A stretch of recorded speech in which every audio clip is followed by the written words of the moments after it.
Yeah, quite the interesting background. And why nursing? What was it, because of your experiences with the healthcare? Yes, I mean, I think that the nurse, I believe still now being fortunate enough to be one, is the role that's best able to heal the physical and emotional aspects of patients. I actually subspecialized in palliative and end-of-life care.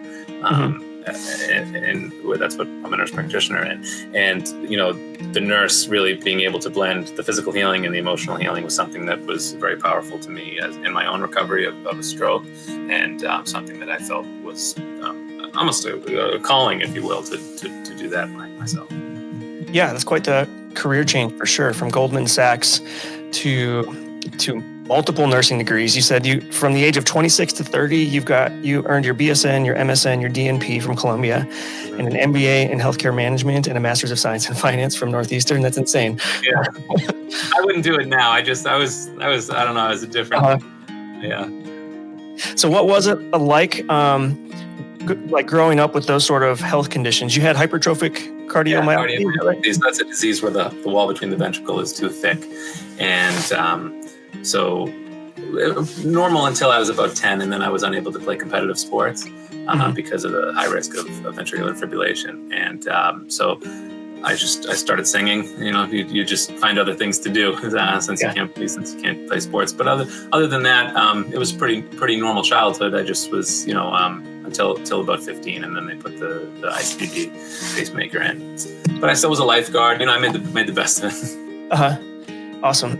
Yeah, I was just kind of curious how that played out, because I actually had a friend in high school who passed away from hypertrophic cardiomyopathy. And it's the number one cause of sudden death in children and young athletes, because a lot of people, it's undetected, and then they play sports and they never, they don't have an EKG or an echo, and it sounds fine when you listen to it.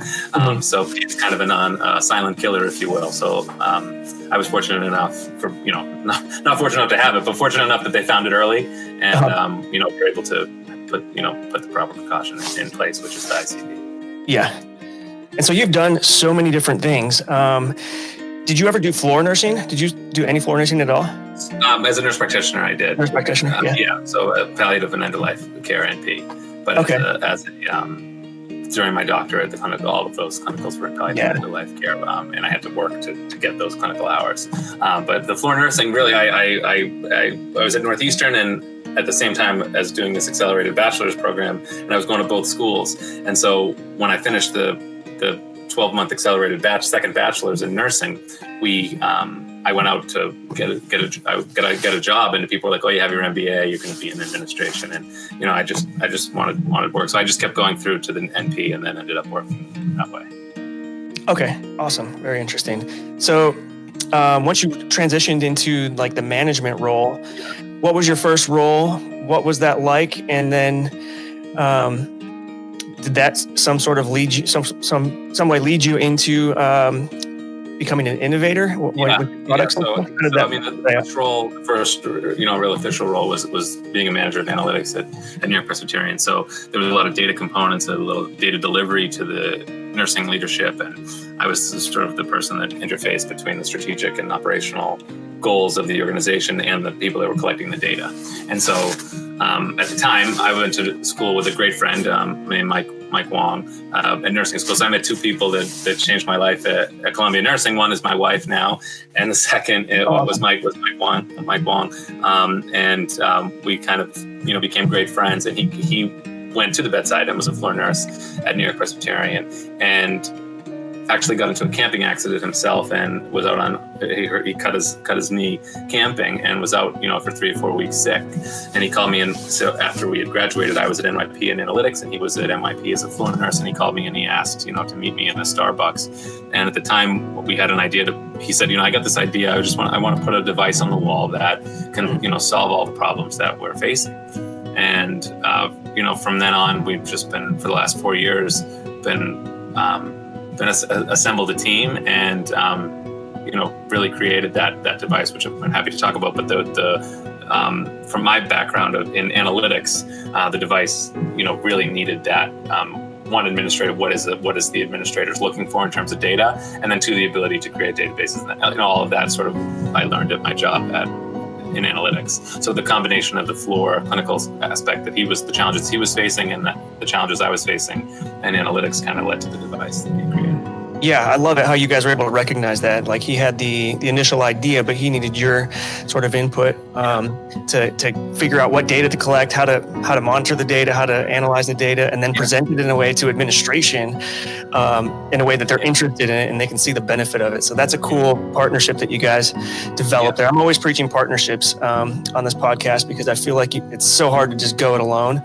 Sometimes, most of the time, you really just need to find somebody who can sort of complete your areas of weakness to see something through to the end. You guys did just that. Yeah, and then we even, right out the gate, I mean, we had that combo, but it's the piece of hardware that we put on the wall, and we're not hardware engineers, so we needed more people. So every night we would email just a lot of college professors, anyone that was, in the computer vision or Bluetooth BLE space, we would email them and just say, hi, we're two nurses and we have an idea, do you want to work with us? And so many people just, said no. Eventually, like with my jobs too, eventually someone writes back, and we were fortunate enough now to, it's just tough to get that first movement sometimes, but once it kind of does it, it's a little easier. Yeah, exactly. That's why one of my business coaches says the same thing. Like if you're getting the momentum is super tough. It's like jogging through molasses or something. But once that momentum starts going, it's like the heat warms up that molasses and it you just kind of glide through it. Yep. So how did that?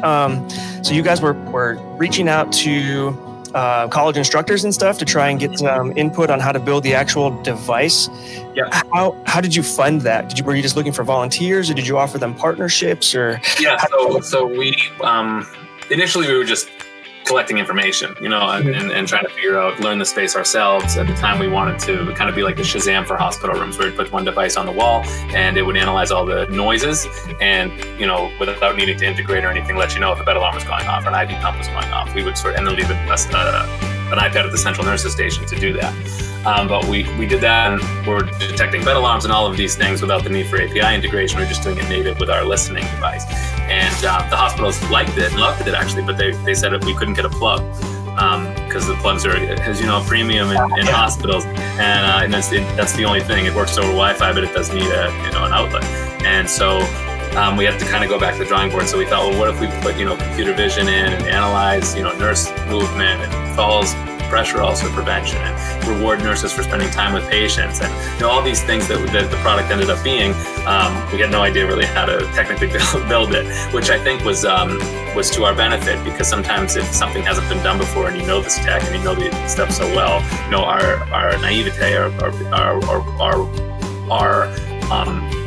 unawareness of the potential technical limitations actually led us to believe that anything was possible. And so we emailed every clinical instructor at the time, at Columbia and NYU, all these different schools, and really learned the space of, the RTLS space, the computer vision space, the Bluetooth space, and to really put the technology into the device. So it was a wonderful journey. In terms of funding, we paid for it ourselves at the beginning to create an MVP, or minimum viable product, and then ultimately one of Mike's charge nurses on his floor actually was our first angel investor. She had some money that was left to her from her grandmother or mother, and really believed in us, and she was our first angel investor. So that's just a wonderful thing to have someone that's not, a venture capitalist believe in you right out the gate like that. And she just knew Mike and ended up being a critical part of our team and our first investor. So that was wonderful. And then